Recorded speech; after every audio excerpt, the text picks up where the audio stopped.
বান্দা হয়ে থাকি, এই মুহূর্তে শত শত মানুষের সামনে কারুন এবং তার দলগুলোকে মাটির নিচে হাঁটু পর্যন্ত দাবিয়ে দিন। বলি আল্লাহু আকবার। আল্লাহ তাআলা কারুন এবং তার দলকে হাঁটু পর্যন্ত দাবিয়ে দিয়েছেন। মূসা নবী বলে, কারুন তুমি তওবা করো। কারুনের অহংকার শেষ হয় না। মূসা নবী আবার বললেন, আল্লাহ আপনি আরেকটু দাবিয়ে দেন। আল্লাহ তাকে বুক পর্যন্ত দাবিয়ে দিয়েছে। কারুনকে বলা হলো, কারুন তুমি আল্লাহর কাছে তওবা করো। কারুন কোনোভাবে তওবা করে না।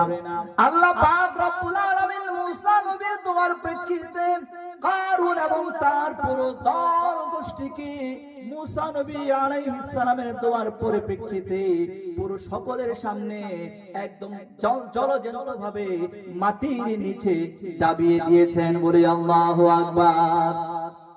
আল্লাহ পাক রব্বুল আলামিনের সেই ক্ষমতা আছে না নাই? আল্লাহ তাআলার সেই ক্ষমতা আছে। কার কার বিশ্বাস হয় দুইটা হাত তুলে দেখ।